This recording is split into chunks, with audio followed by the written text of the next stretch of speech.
All right, so here's our mass on a spring. Okay, you're going to release this at time equals 0, and this thing's going to oscillate back and forth between plus x max and minus x max. So we let this thing go. Okay, I go click, and it's going to go 1, 2, 3, 4, and so on.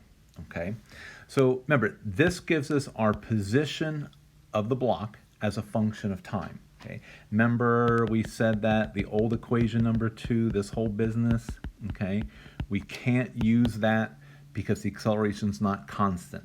Okay, so you saw in the videos this thing speeds up and then it slows down, and then it speeds up and then it slows down, and it speeds up and slows down. So acceleration is not constant. So that's our position as a function of time. Okay, remember, and that thing is called the amplitude. So in this example over here, okay, let's say this is 6 centimeters, okay? So that means if I try to graph it, it starts at the high point at the amplitude, okay? And then it goes, passes through the 0 point, right? So that's a cosine function.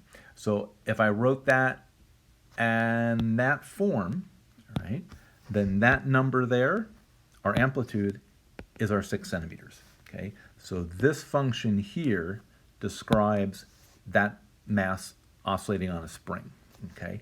All right, so this term here, right, we said that was called our angular frequency, right? And I said that it was related to the angular speed, omega, from the previous chapter, all right? And the way to see that is, in the previous chapter, I had, let's say, a ball at the rim of a wheel, okay, or maybe a bug going around a wheel, okay? And again, this could also be a person, okay, walking around a circular path, okay? So it doesn't have to be a wheel, okay? Just be a person walking around a circular path. Okay, so here's the ball going around the wheel, and we said that this thing had some angular speed, okay, omega. Remember, omega was my angular displacement divided by the time over which that occurred. So if this thing goes around once, okay, the angle to go around once, okay, remember, we don't say 360, we say 2 pi radians, okay? So the angle to go around once for one revolution is 2 pi radians, okay? The time to go around once, that time is called the period. So that angular speed, all right, from the last chapter, or from previous chapter, was 2 pi radians over the period, okay? So now we're going to call it the angular frequency, all right? And think of it like this. If I take a light, and I'll show you a video. I'm going to take a light, okay? I'm going to shine it on this ball that's on the rim that's going around the wheel. And if I look at the shadow of this thing on the wall, instead of seeing the ball moving in a circle, okay, we saw a video on how circular motion is related to sinusoidal motion. But if you look at the shadow of the ball going in a circle, okay, the shadow doesn't look like it's going in the circle. The shadow looks like it's oscillating up and down like a mass on a spring. So the shadow looks like it's in simple harmonic motion with some frequency or angular frequency omega.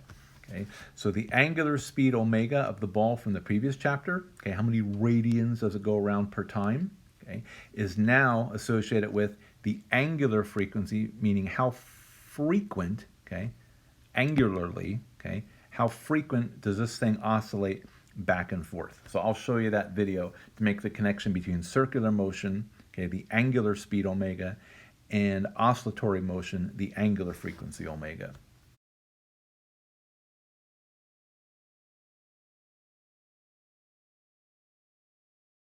So the angular frequency, okay, omega, is related to the period via this expression. Okay, so omega is 2 pi over the period. Okay, remember the units of omega. Okay, because remember, omega is angular displacement per time. So the upper unit is in radians, okay, some number in radians, and the bottom unit is time in seconds. Okay, so let's say I have an oscillating system, okay, down here, oscillating system, and I'm going to describe the position as a function of time using this expression, okay? So the amplitude is 5 centimeters. So that means I stretched it back, stretched it back 5 centimeters, and I let it go at time equals 0. So this expression has this form, okay? So there's our amplitude, okay? Amplitude is 5 centimeters, all right? So you can recognize that.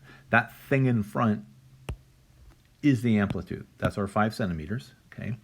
This thing here, that's the angular frequency omega.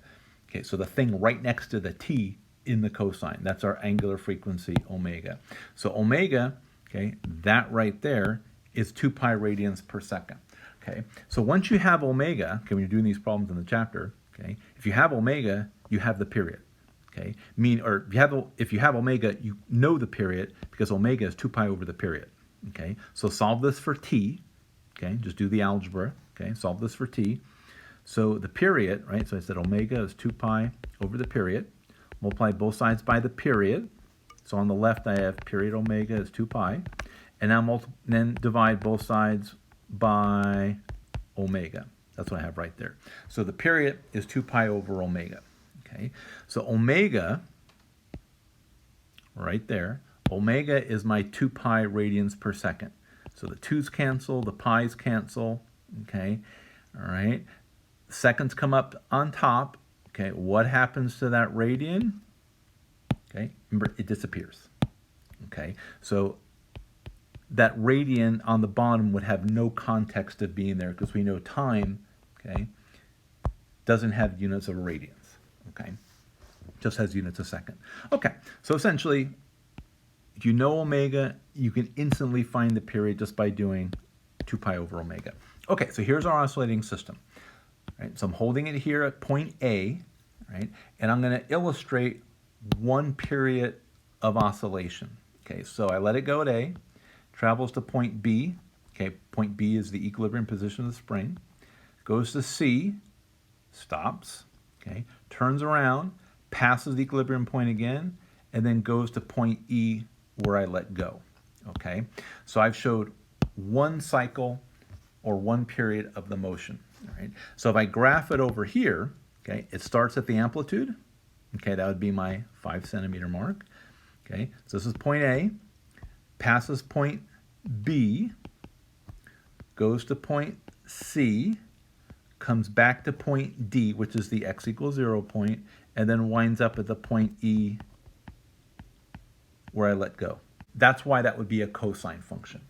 Okay, so again, this picture shows one cycle of the motion. All right, so I want to ask, at a time of 1/4 of the period, which point up here, okay, which point is 1/4 of the period? All right, well, if this motion, A to E, is the period, then from A to C, okay, that would be half the period. So from here to here, okay, from A to B, would be a 1/4 period. Okay, so a time equal 1/4 period, that's at point B. Okay, well, the period is a second. Okay, so then the time is a 1/4 of a second. So if I put in this function, okay, here's this function up here. If I put in time equal 1/4 of a second, I did that right here. If I put in time equal 1/4 of a second, okay, so the 2 and the 4, okay, reduced to a half. All right, and the cosine of pi over 2, do that on a calculator or from trig class. Pi over 2, that's your 90 degrees, and cosine of 90 degrees is 0. Okay, so that says at a 1/4 of the period, okay, that's at point B, right there. Okay, the x-coordinate is 0. You're going through the relaxed position. Okay, now if I ask at, okay, what about at half a period? Okay, at time equal half a period. What point up here, okay, is half a period? Well, if that's the whole period, then half a period is just out to point C. Okay, so that's at point C. Okay, so the period's 1 second, so half a period is half a second. So I'm going to put in right there, okay, I'm going to put in the time is half a second. So right there I put in my time is half a second. So the 2's cancel, and now I have the cosine, oh, I'm sorry, and the s's cancel, okay? So I have the cosine of pi, and technically, yeah, there is the word radian there, okay? But radian's dimension, so you don't have to write it. And whenever there's a pi, okay, and then the word radian, if there's a pi symbol there, then that word radian is implied to be there anyway. if it's an angular quantity. So you don't have to write the rate. You don't have to write the radian there. Okay, so remember pi is 180 degrees, and cosine of 180 degrees is -1. Okay, so this whole thing is -1. Okay, so that tells me that half a period, you're at -5. So sure enough, I look at the picture.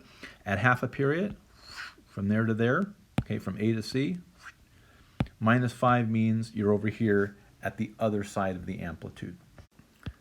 Okay, so here it asks, what's the total distance that the block travels in one period? Okay, so you let go of it here, and it goes, that's one period. Okay, that's one cycle. Okay, so what's the total distance traveled? Well, the amplitude is 5 centimeters, so there's your 5 centimeters. Okay, so in one period, the distance it goes is 5, 10, 15, 20. So 20 centimeters. Okay, so here's a picture where I have similar case where I'm going to let something go here. Okay, now above it just went back and forth. Okay, here I'm going to have it complete 2 cycles in 1 second. So it's going to go 1, 2. Okay, so it's going to go 1, 2, back and forth twice in a second. Okay, what's the period? All right. Well, the period is the time to complete 1 cycle. 1, 2. Okay. If it goes 2 times in a second, then the period is half a second. And I'm going to write the word second. Okay. So it goes 2 times in 1 second. Then the time it took to go once is half a second. Okay. Now, here's a new quantity. Okay. Little f is called the frequency. Okay, so we haven't really used that term at all. Okay, so f is the frequency, and the frequency is defined as 1 over the period. So the frequency is 1 over capital T. Okay, so up above, the period was half a second. Okay, so we're going to calculate the frequency. Okay, so I'm going to put a half a second on the bottom. Okay, the 2 comes up to the top. My second is still on the bottom. Okay, so the frequency f is 2 per second. Okay, well, 2 what per second? Well, it's 2 of them per second. Well, 2 of what? Okay, it was 2 cycles per second. Okay, so that's what the 2 represents. There was 2 things that occurred per second. Okay, 2 what? 2 cycles per second. So the unit of frequency is cycles per second. Okay, and in our SI system of units, a cycle per second, okay, is named a hertz. Okay, named after the famous Italian physicist Heinrich Hertz. Okay, and then we can abbreviate. I don't think he was Italian. Okay, then we can abbreviate a hertz with HZ. Okay, so the units of frequency is a hertz. Okay, and if you have a computer, right, and you look at your clock speeds, right, things are always in hertz. All right. Okay, so here's the thing I have to be careful of. In these chapters, if the book says the word frequency, okay, frequency means f. That's the frequency. Okay, you can't point at omega and call that frequency. Okay, omega is the angular frequency. All right. So if I look at this, okay, so omega, remember, is 2 pi over the period. Okay, 2 pi times 1 over the period. Okay, but 1 over the period is the frequency.